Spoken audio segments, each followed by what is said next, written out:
June 22, 1941, 3:15 a.m. Along a front stretching from the Baltic Sea to the Black Sea, over 3 million German soldiers prepared for the largest military invasion in history. Operation Barbarossa was about to begin.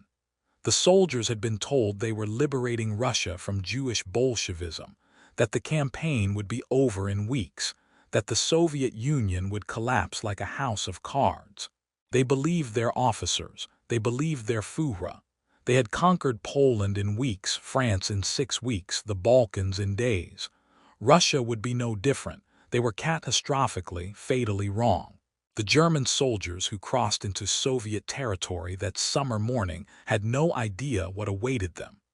They didn't know they were entering a war of annihilation where normal rules wouldn't apply. They didn't know about the vast distances, the terrible roads, the brutal climate. They didn't know about Soviet determination to resist at any cost. They didn't know about partisan warfare that would turn every forest into a death trap. They didn't know about the T-34 tank that was superior to anything Germany possessed. They didn't know that Soviet industrial capacity dwarfed their own. Most critically, they didn't know that this campaign wouldn't end in weeks but would drag on for nearly 4 years, consuming their army, their nation, and their lives. Obergefreiter Hans Roth was a typical German soldier in June 1941, a 24-year-old from Bavaria, drafted into the Wehrmacht, trained for 6 months, and sent east with promises of quick victory. His diary entries from the first days of Barbarossa reflect excitement and confidence. June 22, we crossed the border at dawn. The Russians were completely surprised. We've already advanced 40 kilometers. This will be over quickly. June 25, endless columns of Russian prisoners, thousands of them. They look defeated already. The officers say we'll be in Moscow by August. The initial German advance was spectacular. Soviet forces, surprised despite intelligence warnings Stalin had ignored, fell back in confusion. Entire Soviet armies were encircled and destroyed. Within weeks, German forces had penetrated hundreds of kilometers into Soviet territory, capturing millions of prisoners. It seemed the predictions of quick victory were correct. The soldiers wrote optimistic letters home, already planning their return celebrations. But there were early signs that something was different about this campaign. The distances were staggering. Soldiers marched day after day, and the horizon never seemed to change. The roads were terrible, dirt tracks that turned to impassable mud with the slightest rain. Soviet prisoners were more numerous than expected, yet fresh Soviet units kept appearing. Where were they all coming from? And the fighting, when it occurred, was savage beyond anything experienced in the West. Soviet soldiers often fought to the death rather than surrender, something incomprehensible to Germans used to more conventional warfare. By July, the first cracks in German confidence appeared. Roth's diary entries changed in tone. July 18, we've been marching for weeks. My feet are covered in blisters. The heat is unbearable, over 30 degrees Celsius. We thought Russia was cold, but this summer is hell. The locals watch us with hatred. Even women and children. They are not welcoming us as liberators. July 25, heavy fighting today. The Russians have excellent tanks we cannot penetrate with our anti-tank guns. They come at us in waves, seemingly endless. Where are they getting so many tanks? The T-34 medium tank was Germany's first nasty surprise. Soviet tank designers had created a vehicle that combined firepower, armor, and mobility in ways German tanks couldn't match. The T-34's sloped armor deflected German anti-tank rounds. Its 76mm gun could destroy any German tank at combat range. Its wide tracks gave it excellent mobility on poor Russian roads and terrain. German soldiers encountering T-34s for the first time often panicked. Their weapons couldn't stop these machines. Tank crews reported hitting T-34s multiple times with no effect, watching in horror as their rounds bounced off while the T-34 turned its gun toward them. Lieutenant Wilhelm Lübeck commanded a German anti-tank gun crew in July 1941. We engaged a group of Soviet tanks at 600 meters. My crew hit the lead tank 3 times with no penetration. The rounds just sparked off the armor. The tank kept coming. It drove straight over our gun position, crushing the gun and killing 2 of my men. I survived only because I dove into a ditch. We had been assured our weapons could handle any Soviet armor. We had been lied to. By August, the German advance was slowing. Not stopping, German forces still pushed forward, still encircled Soviet armies, still captured territory, but the pace had decreased noticeably. Soldiers were exhausted from constant marching and fighting. Vehicles were breaking down faster than they could be repaired. The Luftwaffe, which had dominated the skies initially, now faced increasing numbers of Soviet aircraft. Supply lines stretched hundreds of kilometers back to railheads, and partisan attacks were making those supply lines increasingly dangerous. The partisan warfare was something German soldiers were completely unprepared for. In Poland and France, once territory was captured, it stayed captured. In Russia, territory was never truly secure. Soviet soldiers cut off by the German advance didn't surrender. They went underground, forming partisan units that operated from forests and swamps. These partisans attacked German supply columns, ambushed isolated units, sabotaged railroads, and gathered intelligence for the Red Army. For German soldiers, it meant nowhere was safe. A quiet forest could explode with gunfire at any moment. Jeffrader Otto Carius described a typical partisan encounter. We were driving our supply truck along what we thought was a secure road. Suddenly, gunfire erupted from the forest on both sides. The driver was killed instantly. I jumped from the truck and ran for cover. The attack lasted maybe 2 minutes, then the partisans vanished into the forest. When it was over, 3 of my comrades were dead, the truck was destroyed, and the supplies were lost.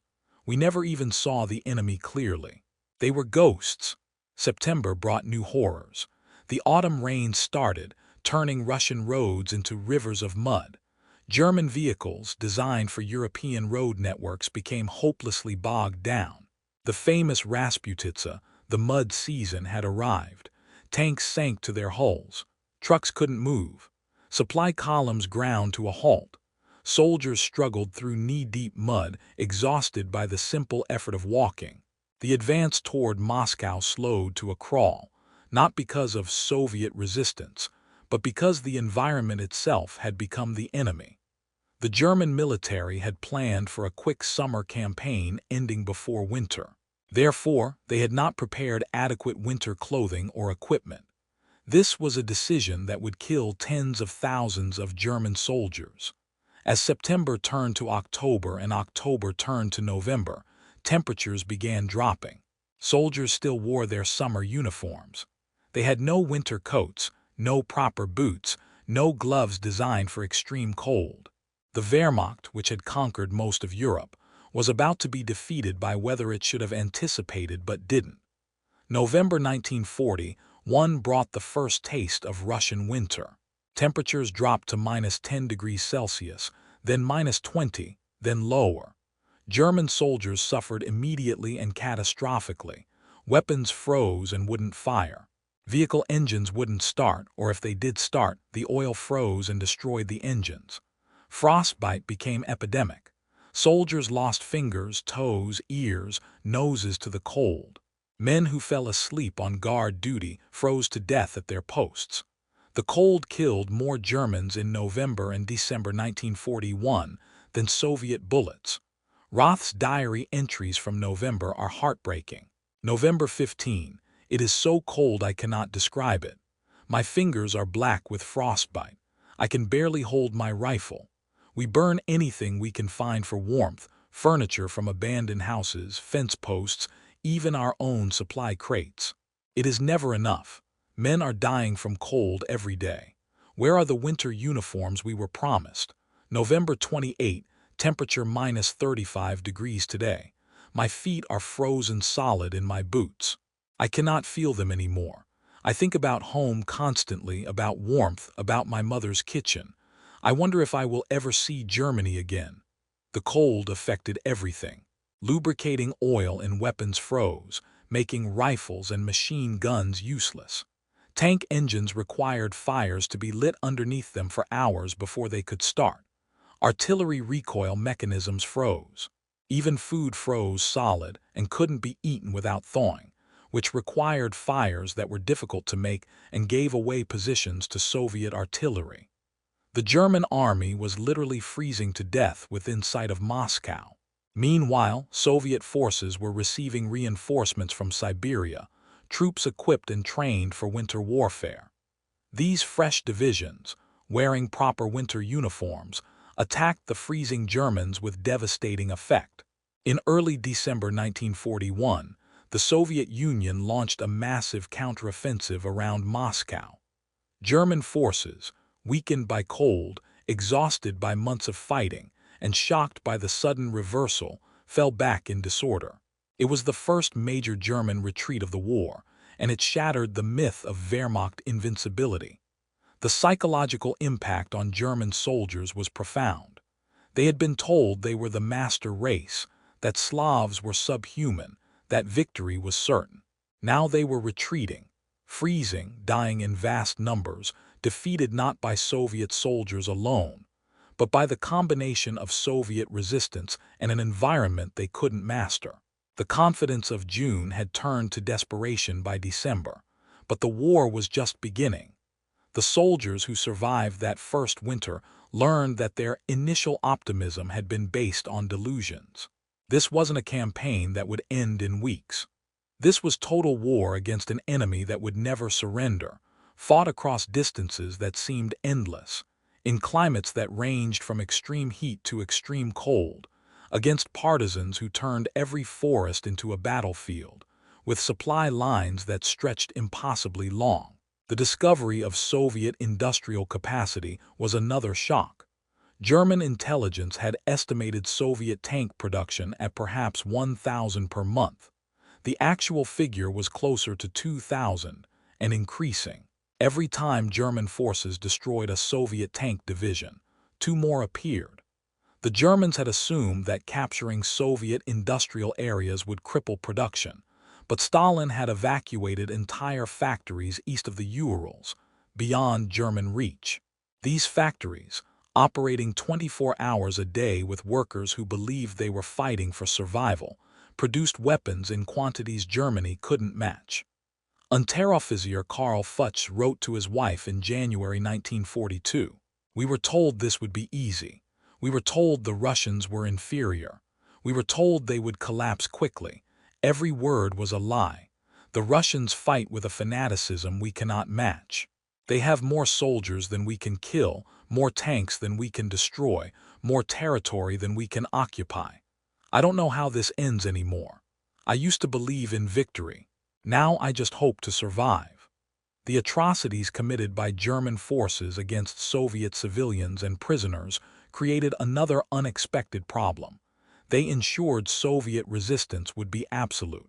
Nazi ideology viewed Slavs as subhuman, to be enslaved or exterminated. Einsatzgruppen, SS death squads, followed the Wehrmacht eastward, murdering Jews, communists, and anyone considered racially inferior. Soviet prisoners were deliberately starved or worked to death. Entire villages were burned. The brutality was systematic and intentional, part of Nazi racial policy. But this brutality had consequences German planners hadn't considered. It guaranteed that Soviet soldiers would fight to the death rather than surrender.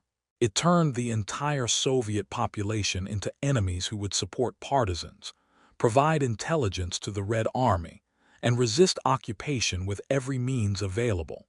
Nazi racial policy created the very fanatical resistance that made the campaign unwinnable. German soldiers found themselves hated by everyone, fighting an enemy who had no reason to show mercy and every reason to seek revenge. Some German soldiers, particularly those with conscience, began to understand what they were part of. They saw the atrocities, participated in them or witnessed them, and realized they were fighting not a conventional war but a war of extermination. This knowledge troubled some, But the Wehrmacht's deep involvement in Nazi crimes meant most either rationalized their actions, obeyed orders without question, or simply tried not to think about it. The Eastern Front became not just physically but morally destructive to those fighting it. By spring 1942, German soldiers who had invaded in June 1941 with optimism and confidence were dead, wounded, frostbitten, or psychologically broken. The survivors understood that everything they had been told was lies. The campaign wasn't quick, the enemy wasn't weak, the terrain wasn't manageable, the weather wasn't survivable with their equipment. They were fighting a war of attrition they couldn't win against an enemy that outnumbered them, outproduced them, and hated them with justifiable fury. The letters and diaries from this period show the evolution from confidence to doubt to despair. June 1941, we will be home by Christmas. December 1941, we must hold on until reinforcements arrive. June 1942, I just want to survive this. December 1942, I don't think I will ever see home again. This psychological journey was repeated across the entire German army on the Eastern Front. The discovery of what really awaited them in Russia destroyed not just bodies but souls. German soldiers learned that their racial ideology was false, that their military invincibility was a myth, that their leadership had sent them into an unwinnable war based on delusions. Some learned these lessons and survived with that knowledge haunting them for life. Most learned these lessons and died with them, frozen in Russian snow, burned in destroyed tanks, shot by partisans, killed in the endless battles that consumed the Eastern Front for 4 years. Hans Roth's diary ends in August 1942. His final entry reads, "I have seen things I cannot forget and cannot speak of. I have done things I am ashamed of. I have lost friends whose names I will carry forever. I don't know why we are here anymore. I don't know what we are fighting for. I only know that Russia is vast and cold and filled with enemies, and that most of us will never leave it." Roth was killed in September 1942 near Stalingrad. He was 25 years old. When German soldiers crossed into Soviet territory on June 22, 1941, they expected a short campaign against an inferior enemy. What they discovered was an abyss that swallowed armies. Infinite distances, brutal climate, implacable resistance, partisan warfare, technological surprises, industrial capacity beyond comprehension, and an enemy fighting for survival with nothing to lose. The Eastern Front became the graveyard of the Wehrmacht. Over 3 million German soldiers would die there, learning too late that everything they had been promised was a lie, and that Russia was not a place they could conquer but a place where they would die.